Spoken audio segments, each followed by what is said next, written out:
This would be a good time for you to be quiet. I know that's nearly impossible for you, but if I hear the sound of your voice right now, I can't be responsible for my actions. So this would be a very good time for you to shut up!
What's up, Fantasy Champions? Spotlight Sports Network is excited to tell you about an amazing deal from Thrive Fantasy, your place for daily fantasy sports and esports. Right now, with promo code SS Network, Thrive Fantasy will match up to $50 of your first deposit. So go to thrivefantasy.com and sign up now with promo code SS Network. That's thrivefantasy.com, promo code SS Network.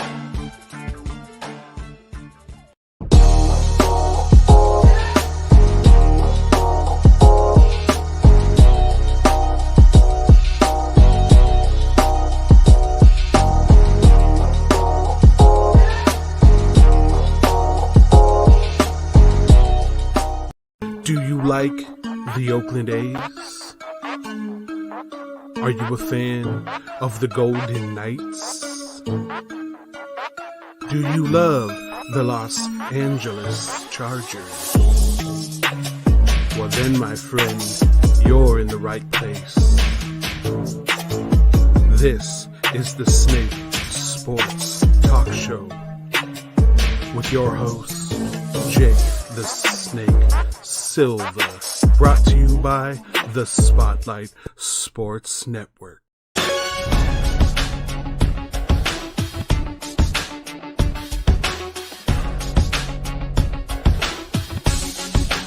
All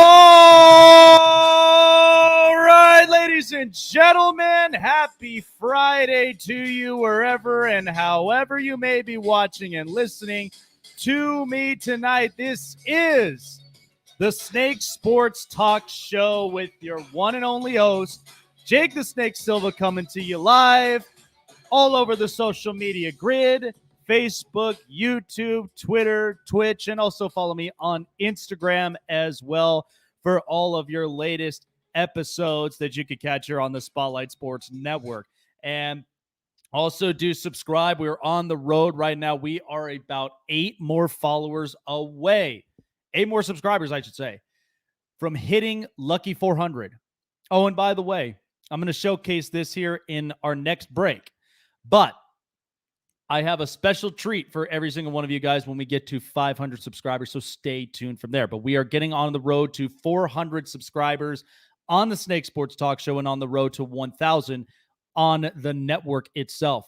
I'm so happy all of you guys are here tonight on a Friday. I hope all of you guys I've enjoyed the week, and now we're finally on the long Labor Day weekend. And you know what? There is nothing better that I would spend my time on Labor Day weekend.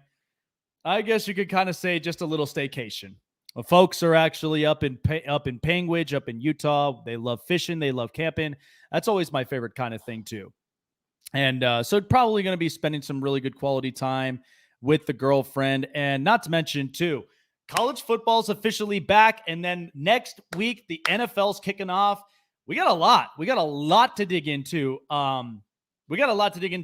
Just to wrap up this week and get ready for next week, because folks, my favorite segment that I love doing every single year when it comes to the NFL, prime predictions. It's another year, guys. We've been hitting Jake's prime predictions for a while. And this has been something that's been going strong now for the last couple of years. And I'm really excited to get back up on this thing. I'm happy to get the bet lines, and then also too with our great partners at Thrive Fantasy, giving us all of the heads up on some of the key players, stats, and more that we need to know about. So I'm excited for what this next week is going to bring. This weekend itself is basically the last week where we'll have craziness, but we're going to dig into it here today. So I appreciate every single one of you guys jumping on tonight and just hanging out with me on this beautiful Friday night. So let's dig into it, shall we? So what an interesting week that it has been, right? Let's start off with what's happening in the East Coast. So apparently Cam's out of a job. It has been officially decided, folks. Cam Newton released by the New England Patriots. In comes Mac Jones. So Mac Jones has a lot of positives through this. Again, you couldn't have asked for a better organization who's buttoned up and they're very prepared and also very professional.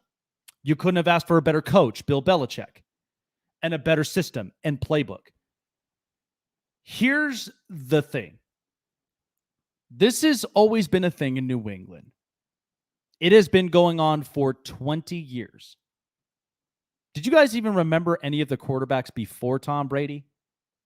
I mean, I'm sure some of us have remembered Drew Bledsoe, but do you remember the quarterbacks before them?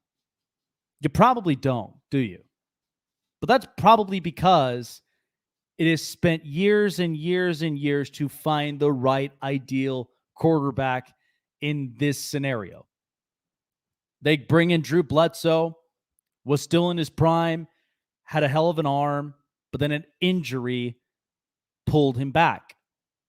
In comes Tom Brady. Not athletic, doesn't have strong of an arm, but what differs him from a lot of quarterbacks? The smarts. He's been doing it for 20 years, 6 Super Bowls later. Now he's on Tampa. They bring in Cam Newton last year. And the thing about Cam, what I'll break down is, before I get into all the rest of the stuff, Cam Newton was looking to revive his career. And it didn't always work like this in New England, because New England was never a run-first offense. I spoke about this with the Sony Michel trade. They've never been about run first. They've always been more of precise passes, efficient playmaking, and then score points. Whatever it is to get them on top and get wins. They have been very smart with that. They've perfected that.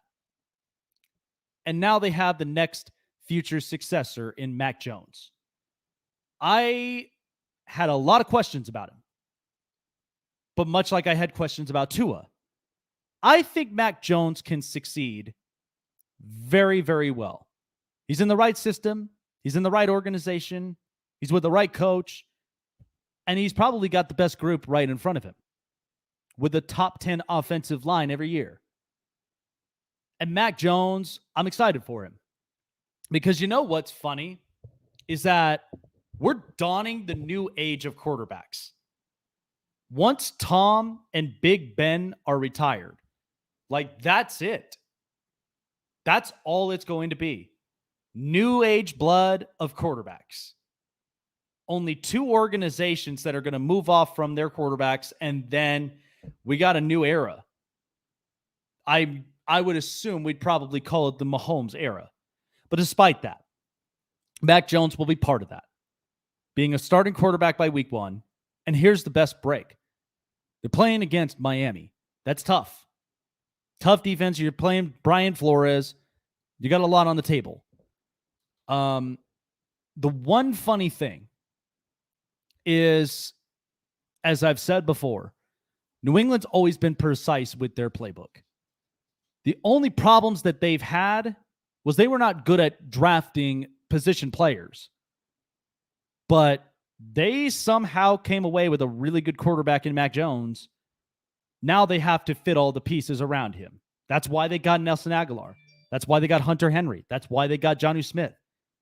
Because they wanted to make sure that whoever was going to be manning quarterback for this organization, they were going to make it right. And I do believe with the smarts and the coachability skills, he's coachable. I think Mac Jones will succeed. I'm excited for him.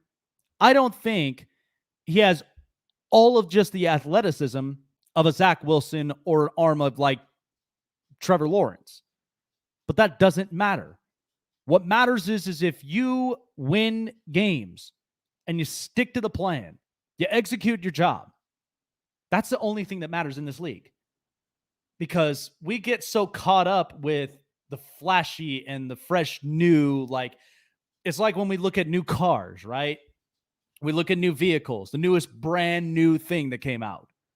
And we don't really look so much at like the energy efficient car, which, by the way, the newest trend this year, energy efficient, plenty of room and space, and it's compacted. What's going on, Dime Mike?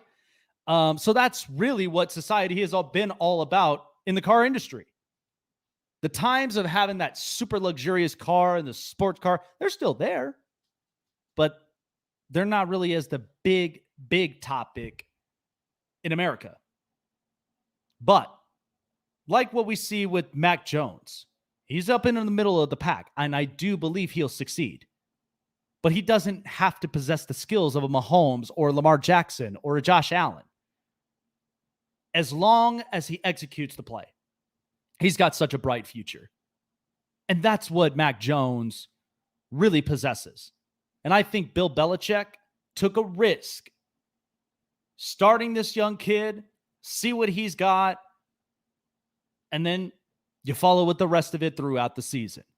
So that's my take on Mac Jones. Now let me go ahead and steer to Cam Newton. And let me just say this. Cam Newton is on the brink of being done in his career. And I'm not saying done by injury or by anything. But the fact of the matter is that when you look at Cam's reality in the last couple of years, again, as I've said before, date back to 2015. Super Bowl 50. The 15-1 Panthers. Cam, through this day forward, has not moved forward. He has not forgotten about that Super Bowl, and that is where the inconsistencies came from. I mean, let's admit, his ego got shook. He got rocked by Von Miller's defense. And that was the end of it. Moving on, the Panthers never even won multiple division titles. They've always came up as wild cards or they fell short. Those are the inconsistencies from Cam Newton. And then, of course, the constant injuries, the shoulder injury, and so much more. We may view Cam several different ways. We view the fashion Cam. We view the fun Cam, super Cam, whatever it may be. But let me just tell you the reality of Cam Newton itself. This is not just coming from me. But I think we're all seeing this. This league is far past Cam Newton. Because it's now moving into a new generation. As I've said this before, when Tom Brady and Big Ben are retired, this is a new era of quarterbacks. Trevor Lawrence, Justin Fields, Trey Lance, Zach Wilson, Mac Jones, these guys are going to play. And probably by next year, you'll have Spencer Rattler, you'll have Sam Howell, you'll have a couple of other quarterbacks ready to dig on in. But this is the dawning of a new age of quarterbacks. It's a new era. Cam Newton has fell far behind. But I am not saying that he is not a freakish athlete. I think he is. He's built strong. He runs. I mean, last year, he had 12 rushing touchdowns with New England. That has never been a rushing first team. They never have. Belichick was willing to at least give it a try. And I thought it worked, but they fell short. which has always been Cam Newton. And I mean, if you listen to, the intro of like this interview, that he talks about all 32 teams, and all 32 teams are not better than him. Well, here's the thing. This whole subject has never been about all 32 teams being better than Cam.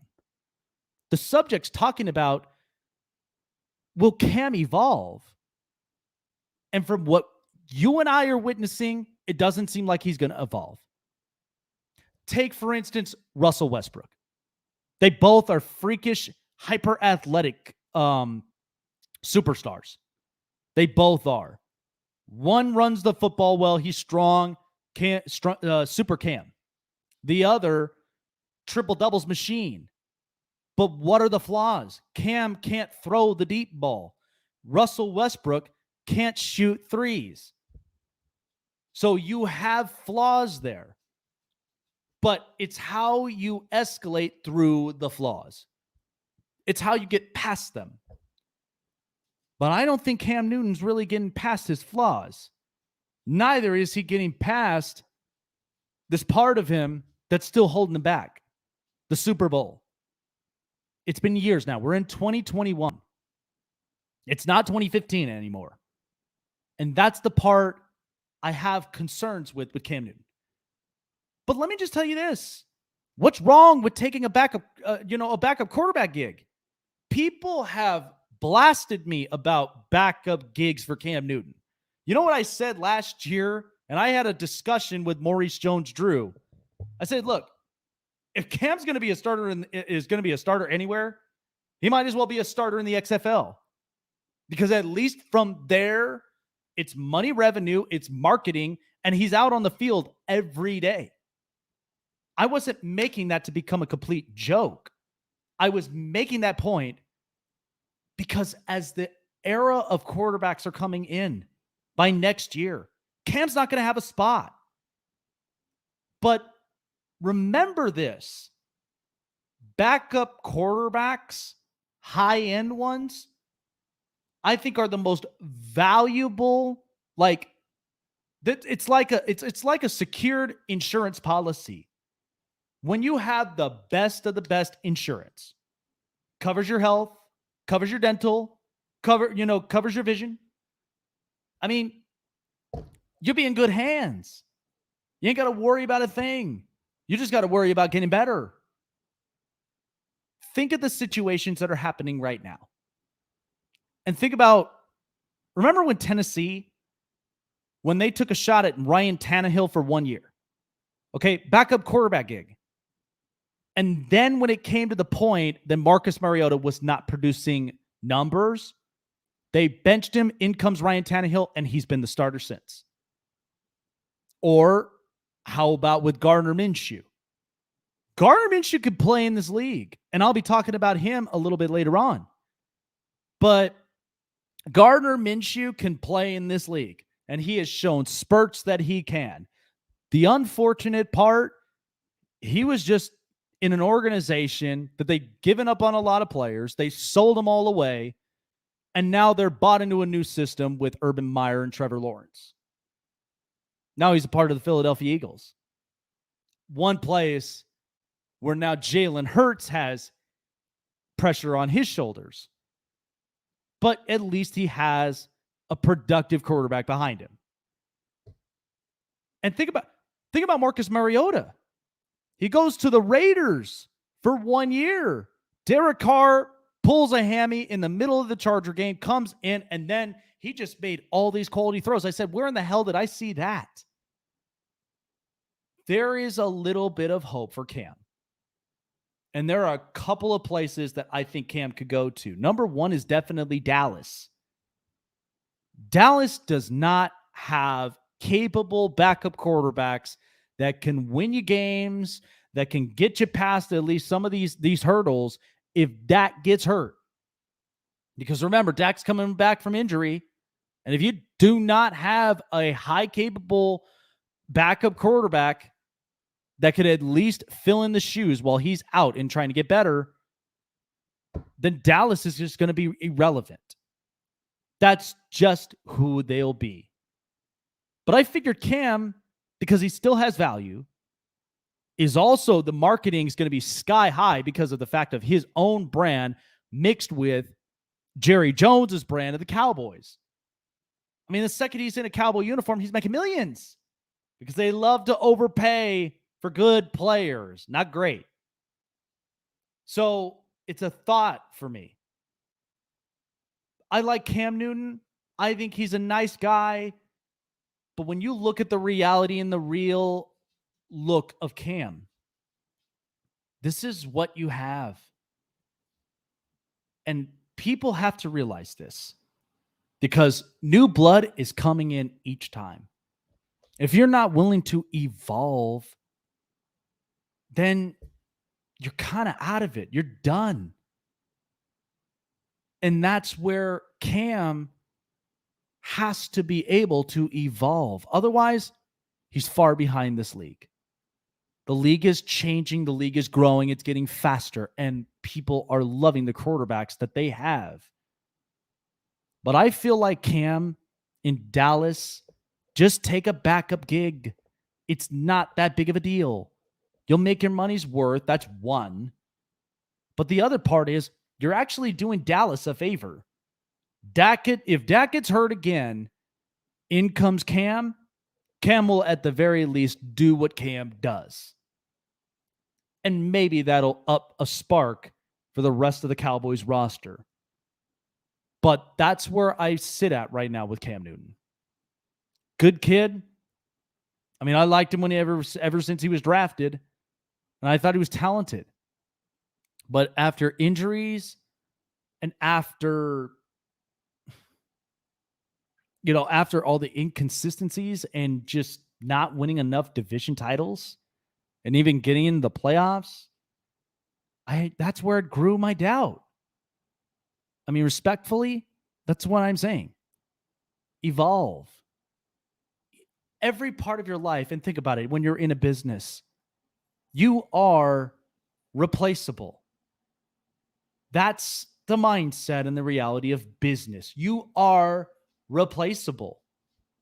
But if you love the job and you love what you do and you make good to great money of doing it, then find ways that you're going to make it efficient, because I promise you, you could be replaceable in like an hour at best. But the more and more you stay consistent and at the same time you're evolving, companies would never want to let you go. So that's my take on Cam. You either are evolving or there's not going to be a whole lot of spots left. That's the broken truth and the reality that we have to see of Cam Newton. Coming up next. So Gardner Minshew, he's off to a new spot. I really was interested to seeing that he was going to go to one spot I predicted, but instead he heads to the Philadelphia Eagles. What does this mean? What does this mean for Jalen Hurts and for the Eagles? Because they have got to get this right. And I think this is where Gardner Minshew does come in best. Also coming up, bottom of the hour, I did talk about buy and sell in the AFC when it comes to win columns. And so I'm going to be working on the NFC in the bottom half of the hour. That's all coming up next. For all of my fantasy gurus out there and all my fantasy competitors, coast to coast, far and wide, wherever you may be, you guys love fantasy sports and you guys also love winning cold hard cash. Well, there is a place for you that has it all.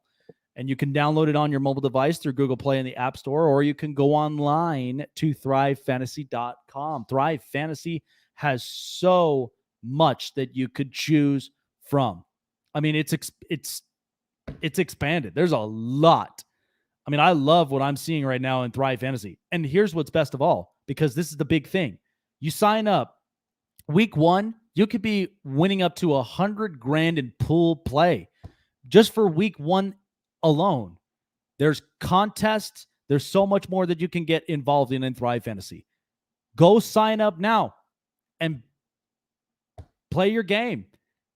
But before you sign up and also deposit in your first $20, use promo code SS Network.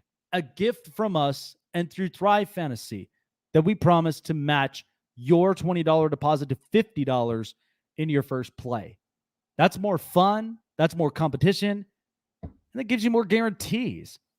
And NFL's right there around the corner in week 1. And you do not want to end up missing all of the daily contests they'll have weekly. Go to thrivefantasy.com, promo code SS Network. That is thrivefantasy.com, promo code SS Network. Be back in a few.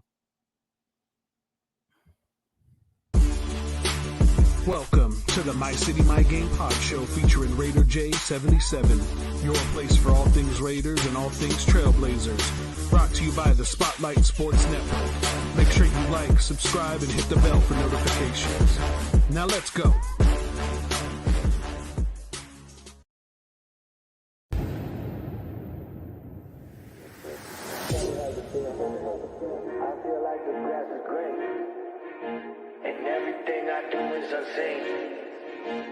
But I know that's just in my mind. I know everything is just in my mind. Do you really want to be famous? Do you really want to be a superstar? Do you really want to get dangerous? Do you even know where the groupies are? Bitches out here be... Welcome to Hammer's house.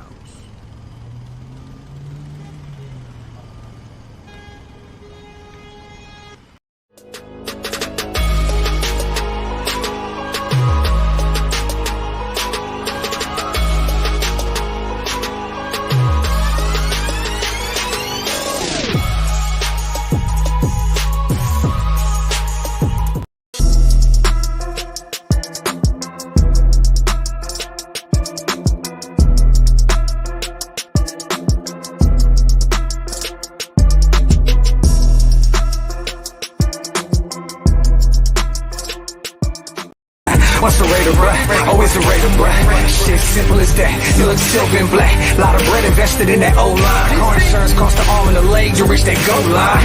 It's go time.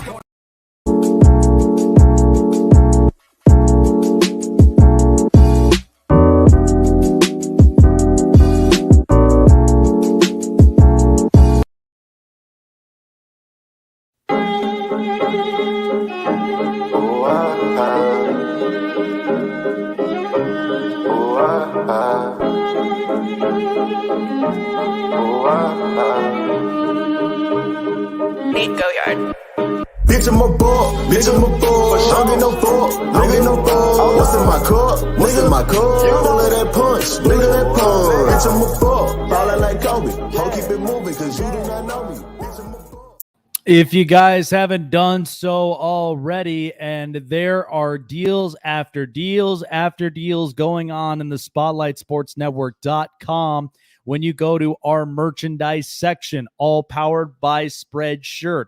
T-shirts, hats, hoodies, phone accessories, even coffee mugs, in which I'm enjoying my favorite coffee mug with my favorite Black Rifle coffee. Absolutely love this stuff. But there's so much that you guys could check out. Rep the network, rep your favorite shows on the network at the SpotlightSportsNetwork.com merchandise section powered by Spreadshirt. Okay. Next week, the NFL season kicks off. And so the news, of course, that I was going to break down earlier before we ended up going up into break. So Gardner Minshew is headed to Philly, and he'll be backing up Jalen Hurts. I predicted earlier, while I was also interviewing with Coach Dante, you can check him out here on the Spotlight Sports Network, that we talked about it. We were predicting destinations for Gardner Minshew. I originally thought Washington would have been a really good fit because I don't know how I feel about Ryan Fitzpatrick long-term. I really don't. And the other part is, outside of two quarterbacks in college right now, Sam Howell and Spencer Rattler, I don't know who else I can really trust coming out of the next year's draft class. And so it's difficult. So I figured if you put Gardner Minshew in Washington, that I think it would give you time. And by the way, you've got a much better offensive line. You kept Brandon Scherf. And you've also got weapons. Cam Sims, Terry McLaurin, Antonio Gibson, J.D. McKissick. There's a bunch of different options at offense. And a promising defense under Ron Rivera that's so good, I can't wait to watch it. Chase Young in year 2, Montez Sweat. The list goes on. But that's a really good, promising defense. So I thought Gardner Minshew would have been a beautiful fit in Washington. But now here is the Philadelphia Eagles within the NFC East. So why would the Eagles do this? Why would Howie Roseman make a move and acquire Gardner Minshew at this time? Did you see the depth charts of their quarterbacks? Nick Mullins, from what I've heard, had a bad preseason. Terrible. In fact, Nick Mullins is off elsewhere. Then you also have Joe Flacco, who's also on the tail end of his career. Gardner Minshew is coming into an Eagles system where it's all brand new. It's all refreshed. Carson Wentz is in Indianapolis. Doug Peterson is a coordinator elsewhere. So now you have Jalen Hurts and you have Nick Sirianni. And Philadelphia's got to get this right. They have to. Here's the reason. Because now Jalen Hurts has pressure on his shoulders. Lots of it. Because ultimately, and here's what's funny. I spoke to Key in the building, one of our really good colleagues here on this network. Because the offensive coordinator, Shane Steichen, is a former coordinator with the Chargers. What did he ended up doing right? First of all, he led Justin Herbert in the right direction, where he was Offensive Rookie of the Year. And at the same time, got over some of these jitters when it came to no OTAs, no practices, not even a preseason last year, all because of COVID reasons. But at the end, it worked out great. Jalen Hurts is going to be entering his second year. Only played handfuls of games until he was sat down late in the season for Nate Sudfeld. But they have to get this right. It's also new wide receiver cores. They still kept some, but they're up on the practice squad. So Devontae Smith, I think, is going to be a lot of fun to watch. And Jalen Rigor, he's got to stay healthy. And they've got to develop a run game. They've got to. I've said this over and over again. Miles Sanders is more than capable of running the football. He could do a lot of things. And think about it. Think about the Penn State years with him and Saquon Barkley. I mean, they were both really good dynamic running backs. Saquon, he's coming back from injury with the Giants. And Miles Sanders, I'm hoping, gets more and more opportunities on the ground. But for Jalen Hurts and for Nick Sirianni, there's a lot of heat. And I know it's only the first year for Sirianni. And we're going into year 2 with Jalen Hurts. And he's coming into a role that was kind of butchered by the front office. And so all is on the line with Howie Roseman. You figured you get Gardner Minshew, a high-end backup that I do think can win you games. But think of the division that you're in the NFC East. You have Washington with a tough defense, questionable at quarterback.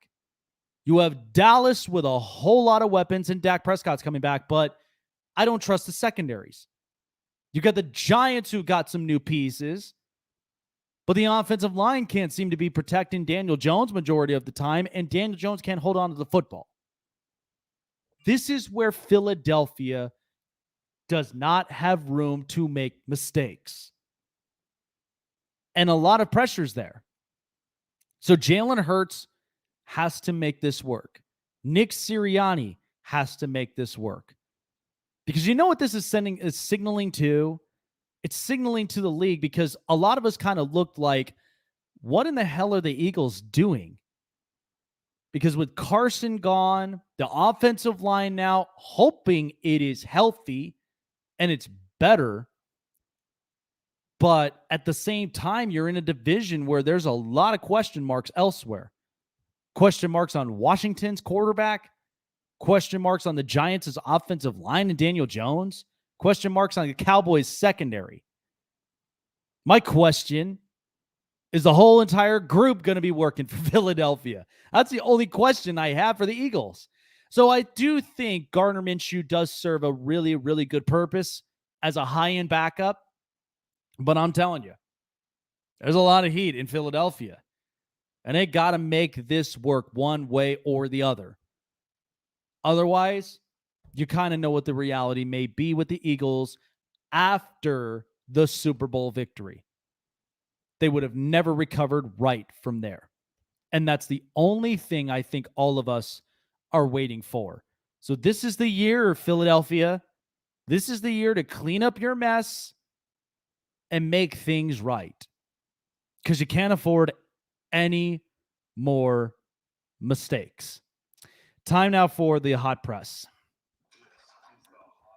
All right, so there were a lot of things that were cooking along in the NBA world, and I've got one topic I'll be talking about a little bit later on from here. But sources earlier that DeAndre Jordan intends to sign with the LA Lakers after a sign and trade buyout. So after a contract buyout, so originally he was with the Brooklyn Nets, gets traded to the Detroit Pistons, and they buy out his contract. He intends to sign with the LA Lakers, joining LeBron James. And I hate to say it, but it looks to be the senior home of the Lakers. So Jordan, he was acquired for 4 second-round picks and a $5.78 million in the deal with Brooklyn today. And that was the intention of the buyout contract, because they're buying out the remaining 2 and the $20 million left in that contract. So I do think this is interesting to me. But here's what I think makes sense of this move. So it's giving Anthony Davis at least a little bit of some leverage. An injury goes down, he's going to have Dwight Howard. He's going to have DeAndre Jordan. So being a part of this group, there's a depth in there.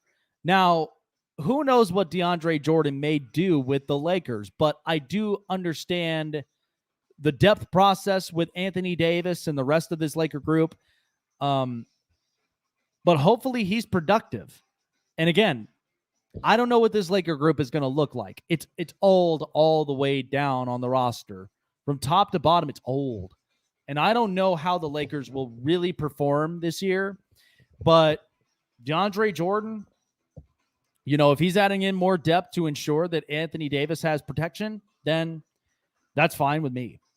But also still sticking with the Nets, because center LaMarcus Aldridge has cleared his health concerns after dealing with a heart condition that's basically sidelined him. This was just about 5 months ago after he had retired with heart conditions. All-star forward LaMarcus Aldridge is returning to the Brooklyn Nets with a 1-year $2.6 million contract. The 36-year-old has been medically cleared by a number of doctors, including those both independent and Nets affiliated, and plans to return for his 16th season. So out goes DeAndre Jordan, in comes LaMarcus Aldridge. Now, the thing of it is, what's kind of questionable is the productivity I'm going to get with LaMarcus Aldridge. I don't know. I truly, truly do not know how this is going to end up. But ultimately, I think LaMarcus Aldridge does serve veteran experience with KD, with James Harden and Kyrie Irving.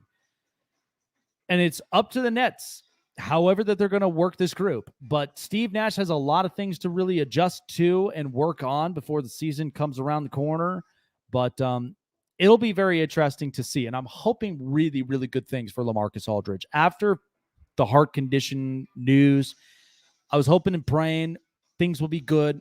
And so far, he seems to be cleared, is ready to make a return and come back.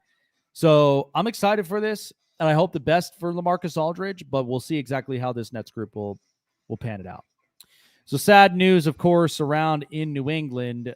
Former wide receiver David Patton, 3-time Super Bowl champion, had passed away in a motorcycle crash at age 47.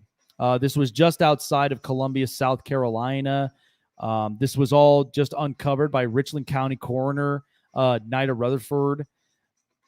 It was identified as Patton, crossed the median, caused a crash involving two other cars. One of the cars' drivers was also taken to a hospital with undisclosed injuries. The crash still remains under investigation by the Highway Patrol and, of course, with the coroner. Patriots owner Robert Kraft did end up having this to say, and I quote, "I am heartbroken by the news of David's passing. He was a devoted Christian who followed his passion following his football career and founded his own ministry. David transitioned from an undersized and understated wide receiver to a powerful and passionate preacher. In New England, he will always be remembered as a 3-time Super Bowl champion." So sad news around in New England with the passing of David Patton. My thoughts and prayers do go to the Patton family during this tragic time. It's sad. It's sad and it's terrible. And, stuff like this is why life itself is not, tomorrow's never ever promised to us. But rest in peace, David Patton. So interesting news from here with as far as the boxing matchup, but Oscar De La Hoya has been hospitalized with COVID-19. So Vitor Belfort will now face Evander Holyfield on September 11th. And it'll be under the Triller Fight Club pay-per-view. That's on September 11th. So De La Hoya, who said he is vaccinated, briefly described his bout with the virus in a posted video on Twitter on Friday. And this is basically what it said. I mean, what are the chances of me getting COVID? I've been taking care of myself. And this really, really kicked my ass.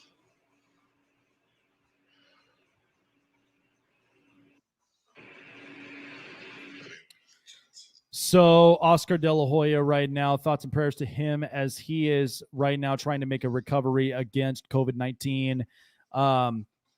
Terrible news to hear. And like I said, I mean, Vitor Belfort was looking forward to this fight. But unfortunately, now he'll have to face Evander Holyfield in the middle of this fight. But, like I said, I mean, these Triller fights, I mean, to be honest, like these are some of just the entertainment stuff. And honestly, however this fight's really going to go around, it's very, very interesting. But again, thoughts and prayers to Oscar De La Hoya during this time and hoping that he recovers well. And again, it's an unknown scenario. We do not know. We don't know how all of this stuff really how all of this can really be treated. But quick news as well, San Jose Sharks associate coach Rocky Thompson is stepping down after being unable to receive the COVID vaccine. And that was it was due to a medical exemption. So the associate coach is going to be stepping down from his position in hockey with the San Jose Sharks. And that's basically all that we got from there. So yeah, like I said, medical condition is what it can be. But that is your hot press, folks.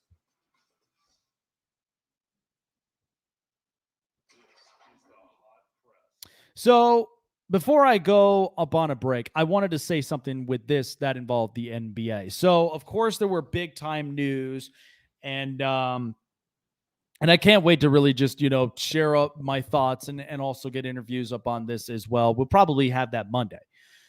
But I wanted to talk about this topic here real fast before we get into my favorite portion of it, the buy and sell of the NFC's win column records, just in a little bit. But things are not very much shining well in Philadelphia with the 76ers. It's just been terrible.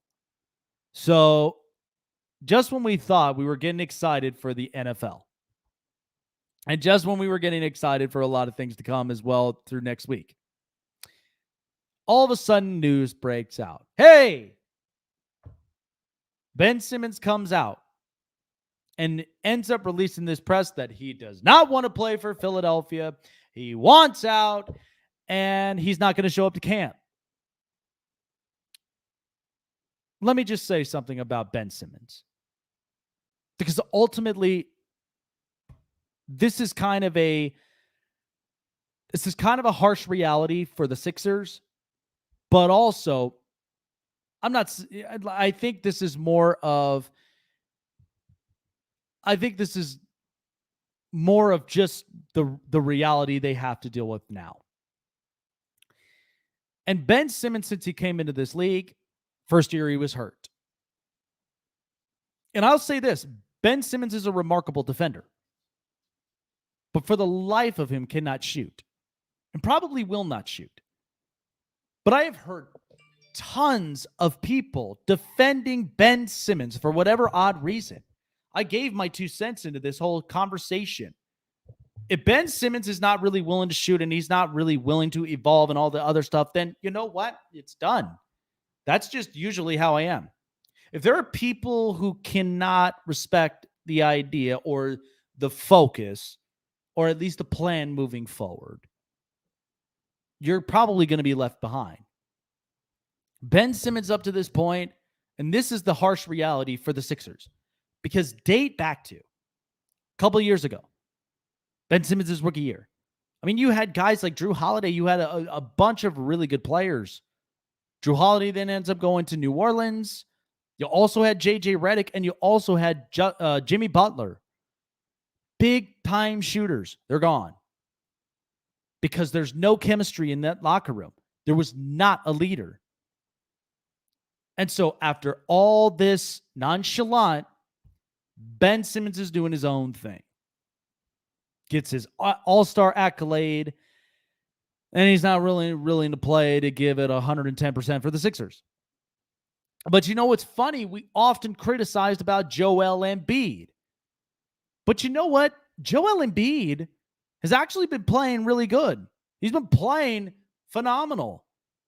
Big-time defender, a guy that'll give me important points when need to.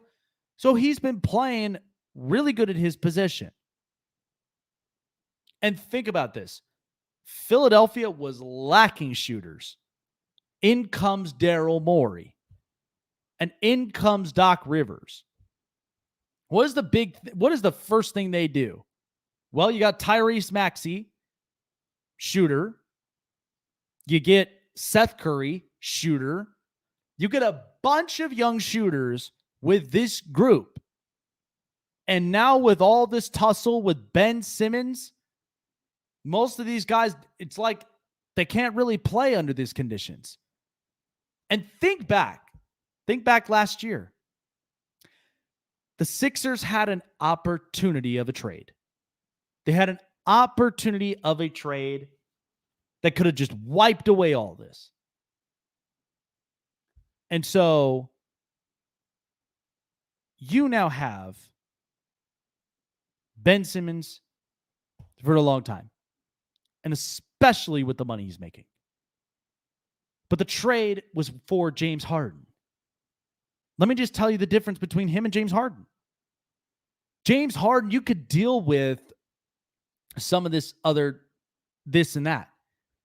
But Daryl Morey pushed for this move because of the fact he pushed for this move years ago when James Harden was a part of Oklahoma City, got him to Houston, leaves Houston, and now is a part of Philadelphia. And he wanted him to come there because knowing the process and knowing the position that Philadelphia is in, they needed shooters. So ideally, you could make this work. But what did Philadelphia do? They backed out. They said, Ben Simmons is our guy. And now James Harden's a part of the Nets. Listen, I know that there are complications with James Harden, but you know what? In my opinion, I would have much rather dealt with the James Harden situation than I would have of the Ben Simmons situation. And listen, players in the NBA come and go. I don't think any of us realize. They come and go all the time. Ben Simmons' type of mentality and his talent, it comes and goes. A lot of players, like I said earlier, like a business, when it comes to employees, you're replaceable. But it always depends on the direction of the front offices. It always depends on the directions of the CEOs and the managers. So Philly had an opportunity to get James Harden. They said no because they thought it was too much. And now here we are with Philadelphia dealing with their own reality, their own scary reality. Ben Simmons doesn't even want to be a part of the group, doesn't want to be at camp, is not going to play for Philly. And he has 3 California teams. I'm surprised they even narrowed it down. But I'll tell you, there's 4 California teams: Lakers, Clippers, Kings, Warriors. He's not going to go to the Kings because the Kings have a future with De'Aaron Fox. And I don't think they have time for that nonchalant. He's not going to go to the Lakers because LeBron James, even though he loves his group, he's not going to deal with that. And I don't think the Lakers want to deal with that. They've already moved past a lot of these youngsters. They're not going to deal with that. The Clippers, Steve Ballmer, and Jerry West have a position in place with Kawhi Leonard and Paul George. But of course, they need more. They're not going to deal with that because the fact of the matter is that Kawhi Leonard may not be a vocal leader, but they need somebody that's going to hype up that locker room. They're without Patrick Beverley and they're without a couple pieces. But I doubt that that's a destination for Ben Simmons. And now here's Golden State. Here's the thing. You could make it work. But then ultimately, you have to deal with the attitudes. You have to deal with the decision making. And I don't think Golden State really has the time and effort to do so. Steve Kerr is a winning coach. Steph Curry, he's a winning player. Klay Thompson, winning player. And listen, I feel like majority of the time, Ben Simmons and Draymond Green is going to be choking each other out. And that's where I don't think Golden State wants to deal with that. So this is the harsh reality for Philadelphia. This is what you have in Ben Simmons, and that's all you really have. That's all you got. A kid that is really good defensive, but doesn't want to shoot, probably can't shoot, and won't shoot at all. There were so many people that defended him, and I'm like, how? Skip Bayless defended Ben Simmons. Bits and pieces. Kendrick Perkins defended Ben Simmons. There were a lot of people around in the industry that defended Ben Simmons. I don't understand why. Because everyone in the league watched him play in the playoffs, and that was the rap they got. Can't play well. He's not coachable. Doesn't want to shoot. So Philadelphia is desperately trying to get a deal done because they want out of it. But remember this, when Philadelphia was in a position where they gave him a contract extension, they gave him that. With that much money. And now they're regretting it. And they're also regretting the James Harden trade potential too.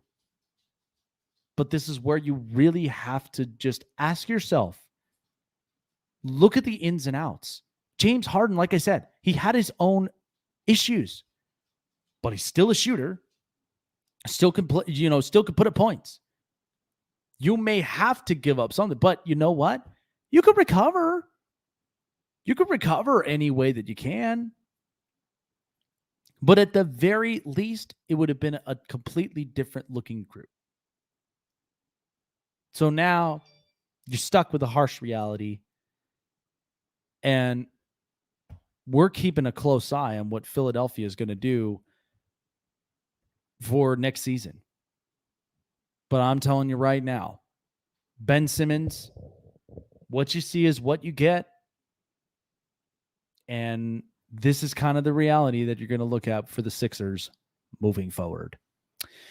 All right, we're going to be taking a quick break here, but when I do come back, that's where I will have my best for last from here. And I will definitely be discussing my buy and sells in the NFC on the win columns. You don't want to miss that coming up next.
What's up, Fantasy Champions? Spotlight Sports Network is excited to tell you about an amazing deal from Thrive Fantasy, your place for daily fantasy sports and esports. Right now, with promo code SS Network, Thrive Fantasy will match up to $50 of your first deposit. So go to thrivefantasy.com and sign up now with promo code SS Network. That's thrivefantasy.com, promo code SS Network.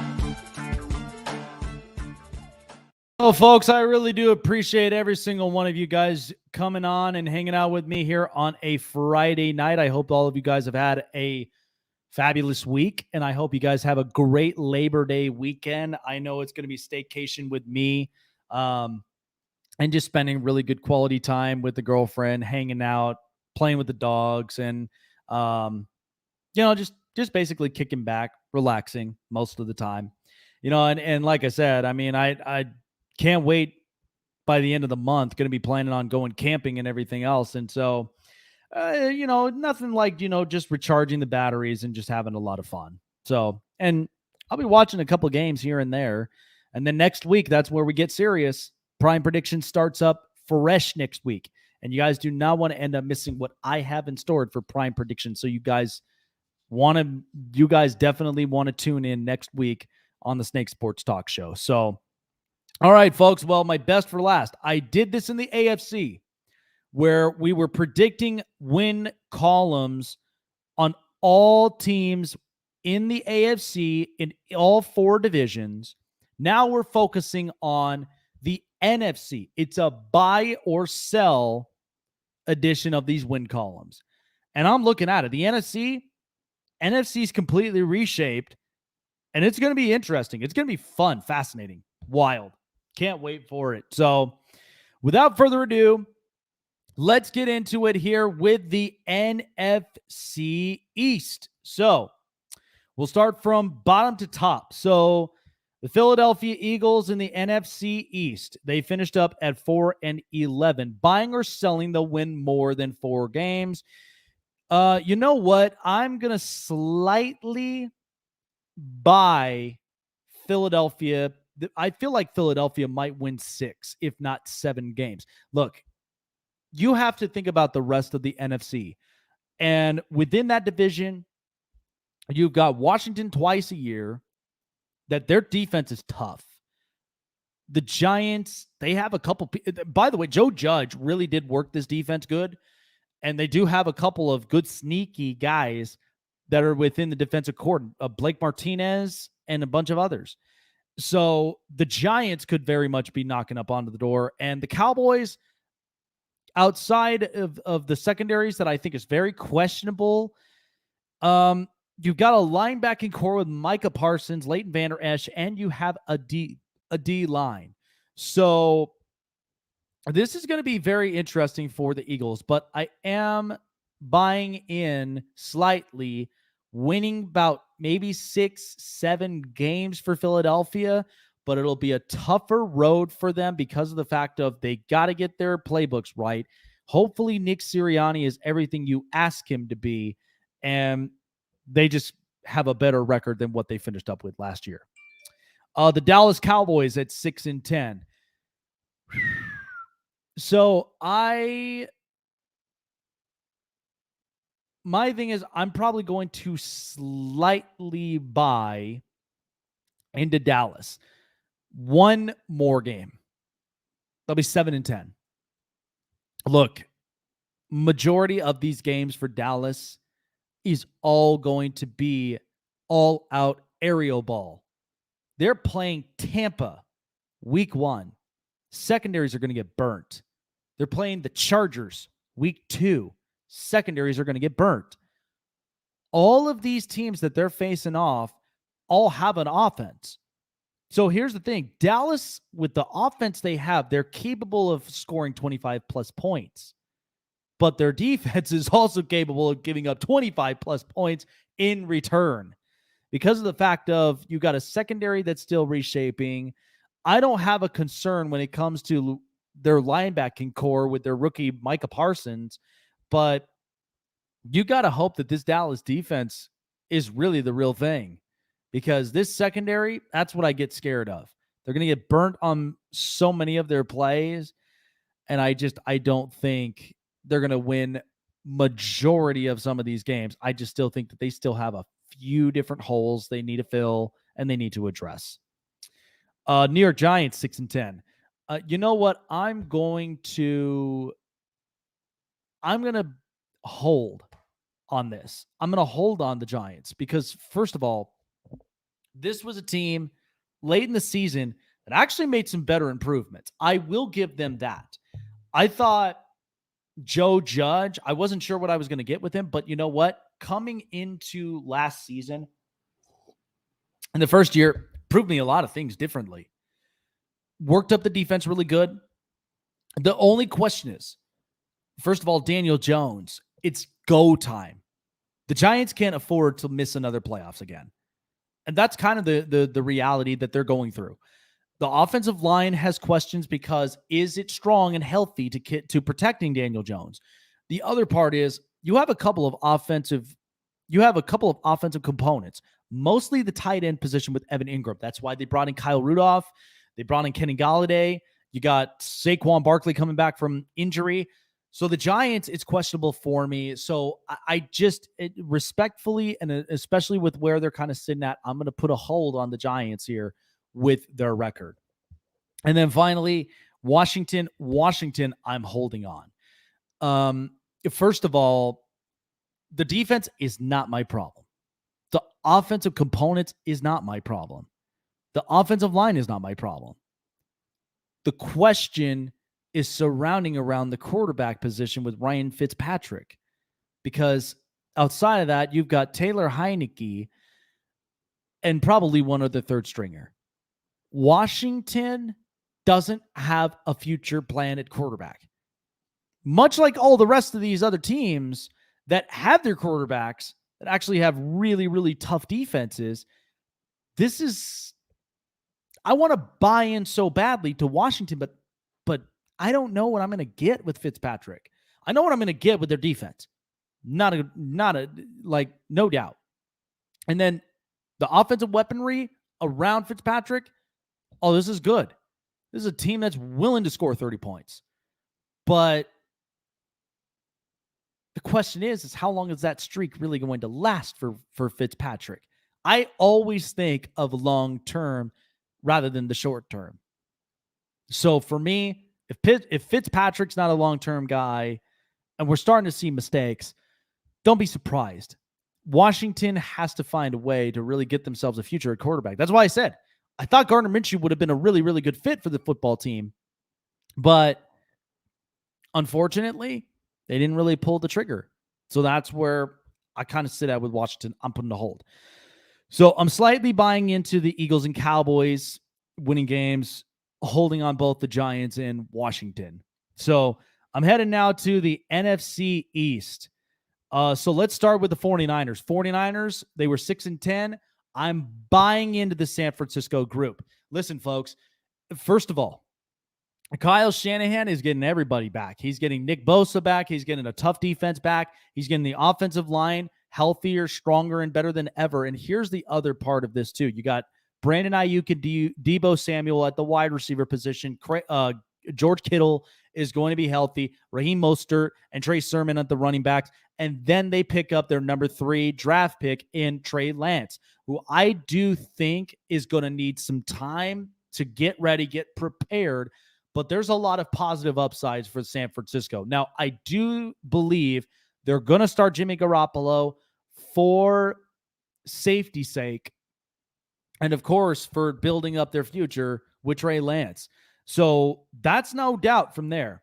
Now, I do think San Francisco, I mean, they're giving Jimmy Garoppolo this much amount of time. If he cannot end up staying on the field, or he cannot end up producing within the division and also within the NFC, that's where I think Kyle Shanahan's going to basically cut the cord, and he's going to end up bringing in Trey Lance. That'll be the next thing that'll be coming in. So I am buying into the 49ers winning more games. I think they might be capable of winning 11, if not 12 games.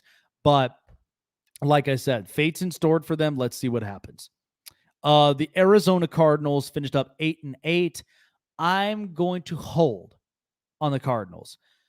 People, listen, I love Kyler Murray and I love DeAndre Hopkins, but this with Cliff Kingsbury is, you got to win now. You've got to make it into the playoffs, because that is the one indicator that this front office wants to see. And I truly think that with Arizona right now, with all the components, they bring in J.J. Watt, they bring in a couple of other really good pieces. This is a team that really has to make some serious noise within their division, because they cannot afford to underachieve. Not with the way that Kyler Murray is playing, and not with the fact that you still have DeAndre Hopkins in his prime. So this is a do or die moment for Cliff Kingsbury. If he can't seem to get past this, I'm afraid Cliff Kingsbury is going to be unemployed by the end of it, because we're already going into year 3. And if he can't seem to figure this out right, Arizona's not going to be patient with this. They're going to let him go, and they're going to probably look for a new coach. So I'm holding on the Cardinals. The LA Rams, they finished up 10-6. I'm going to buy about 2 more games. The LA Rams, so I think they might end up finishing up with 12. My thing is with the LA Rams. First of all, you're getting Matthew Stafford, brand new quarterback. You move past Jared Goff, who's in Detroit. The other part of this is you got an offensive line that's still staying healthy, but at the same time, they're probably going to want to fix up some pieces. Cooper Kupp, Robert Woods, they got a really good wide receiver core, but the defense themselves, that will be interesting to see. They're without Brandon Staley. But Jalen Ramsey, hell of a player. They did lose John Johnson to free agency, but they keep Leonard Floyd. They still have Aaron Donald, who's ridiculous, and you also have Darius Williams. So this is a good defensive core. Now, I would be, again, I'm speculating to see how the Rams really perform and how Sean McVay is going to work all this out. I haven't seen a bit with Matthew Stafford in this first team reps. So I'm curious to see how Matt Stafford's really going to play up on it, but I'm buying into it. They're going to win 12 games. All right, and finally, the Seattle Seahawks, 12-4. I'm slightly buying into the Seahawks winning just 1 more game with Russell Wilson. That's the only thing that I really have for them. Now, they did come in this offseason addressing the offensive line after Russ made it clear. He needs a new offensive line. He needs new pieces. And because after that game getting sacked 6 times in the playoffs against the Rams, he was fed up with it. Needed a new offensive line. You got it. They put up a new offensive line. It's better. The other part, you've also got a couple of real good defensive pieces. You managed to lock in Tyler Lockett. And I think DK Metcalf, he's going to have a real good year as well. So I think things are going to cook for Russ. I think they might get over the hump. They may win 13 games this year.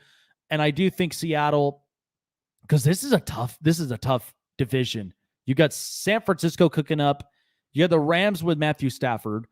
It's do or die moment for Cliff Kingsbury and the Cardinals. So Pete Carroll and Russell Wilson, they've been through this multiple times. So I think the more important thing is if this offensive line can really produce. So buying in on San Francisco, holding on the Cardinals, and slightly buying into the Rams and the Seahawks.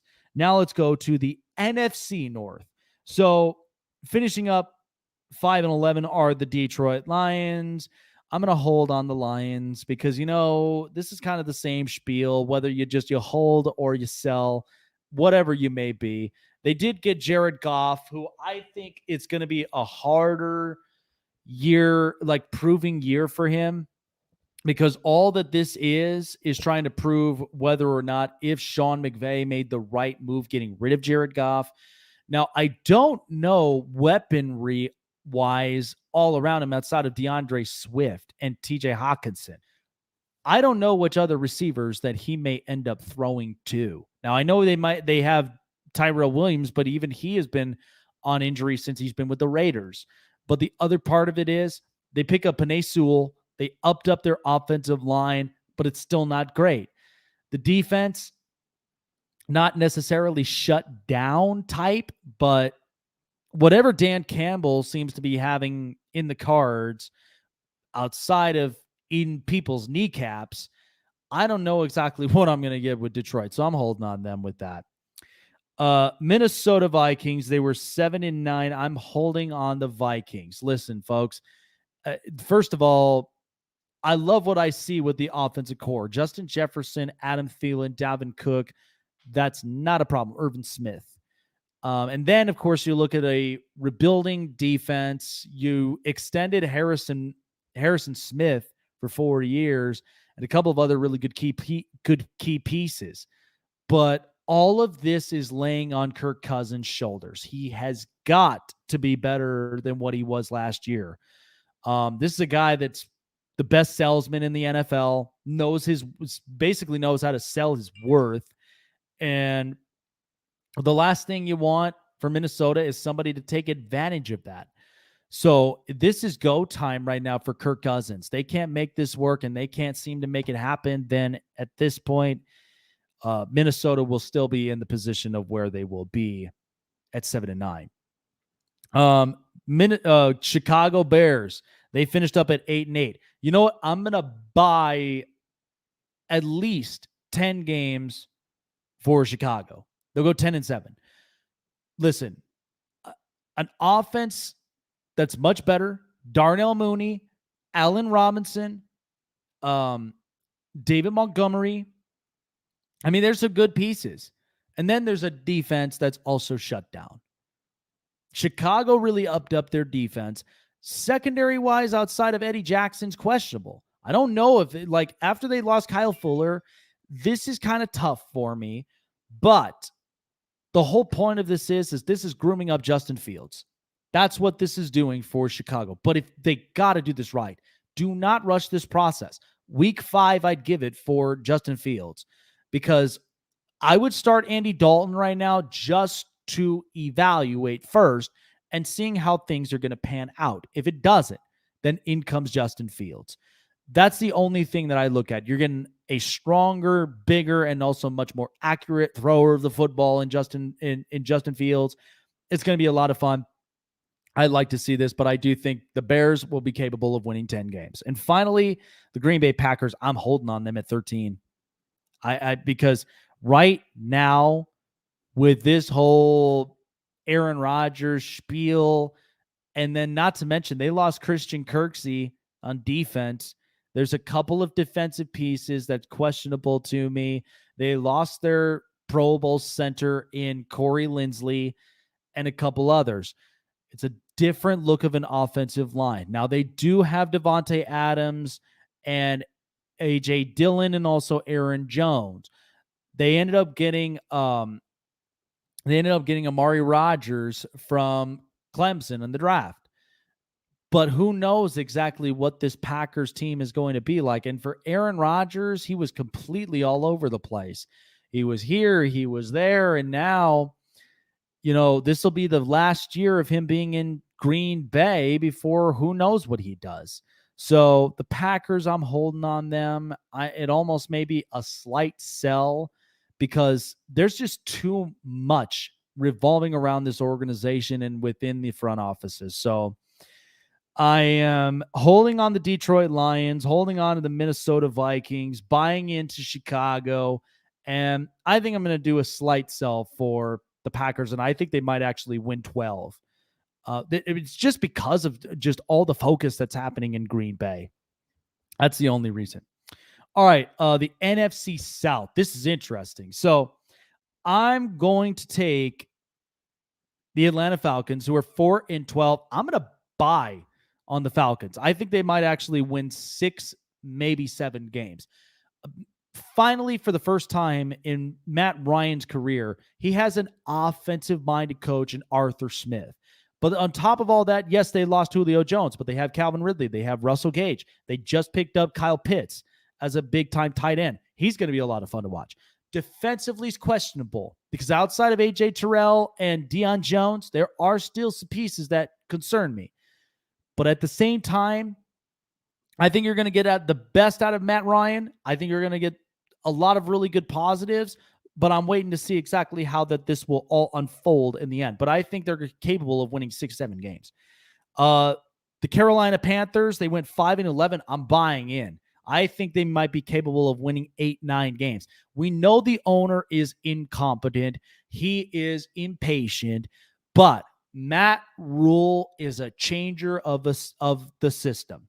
Okay, he's done this everywhere in college, and now here he is in Carolina. They just moved past Teddy Bridgewater after a stint late in the season.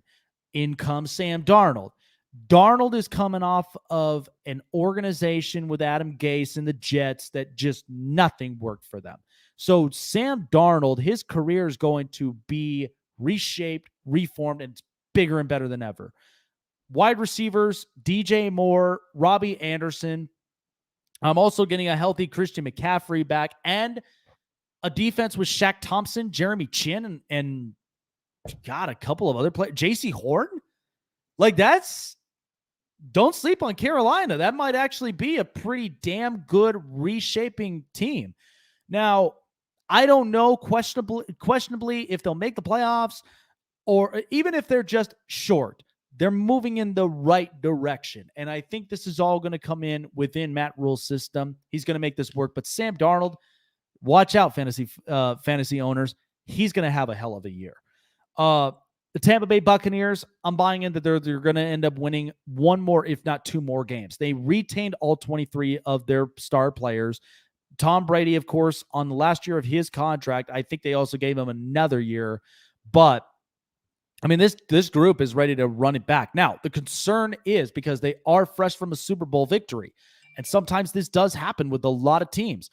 They could easily get tired. They could easily end up changing their focus. They might get laxatives. And remember, this was a organization that was way too loose with Bruce Arians. So the last thing they want to do is be loose this year. It's tough. But you know what? There's still juice in the tank for Tom. There's still a lot of go for the Bucks, but retaining all 23 of their players, I think they're capable of winning at least 12, if not 13 games. And finally, the New Orleans Saints, I'm selling on them. I don't think they're going to win 12 games like they did last year. This is a year with a retired Drew Brees. In comes Jameis Winston. I think you have an offense with Jameis. You're going to win 9, maybe 10 games. But the question is Mike Thomas. I don't know what's happening with him and his health, but Michael Thomas, there hasn't been anything that's been really, really good. So I'm like, I don't know. I don't really know what's going to happen here. But I think Jameis will have a better career, at least in New Orleans, because he was so loose in Tampa with Bruce Arians. But I do think his career will be much, much better with Sean Payton, a capable head coach. But who else is he going to throw to outside of Michael Thomas? I mean, you can't just throw screen passes every time to Alvin Kamara and and Latavius Murray. So they got to have something stored here. But I do think New Orleans is taking a step back. So I'm buying into Atlanta winning 6-7 games. I'm buying into Carolina winning about maybe 8-9. Tampa, a slight buy-in for at least maybe 11 or 12, possibly 13 games. And then New Orleans has taken a drop to about 10-9 with me selling them. So that's it, folks. That's the buy or sell. That's the buy or sell gig. And like I said, this season is going to be interesting, but I'm ready for it. Now in comes next week where I'm going to have my Jake's Prime predictions coming up. It's fresh. It's brand new. It's going to be bigger and better than ever. You guys do not want to end up missing those segments. I have them every year of every week, and I love it when the Prime predictions hit during football season. So you guys do not want to end up missing that. But yeah, like, comment, share me your thoughts, what you thought about the buy, sell, AFC and NFC, and seeing what your thoughts are up on that. So thank you guys so much for tuning in here tonight. I hope you guys all have a great Labor Day weekend. I hope you guys had a great week. And we will see you guys next week on Monday. And we're on a fresh, brand new week with the NFL starting. So fantasy owners, including myself, we're excited, baby. Week 1, bring it on. Thursday, Sunday, Monday. Hell yes. I can't wait for it. You guys do not want to end up missing what we've got to say here on the Spotlight Sports Network and, of course, for the Snake Sports Talk Show. You guys have a great night. I will see you guys up on Monday. Take care of yourselves. Have a great Labor Day weekend. Have fun. Be safe. And we will see you guys next week on NFL Week. Take care, guys.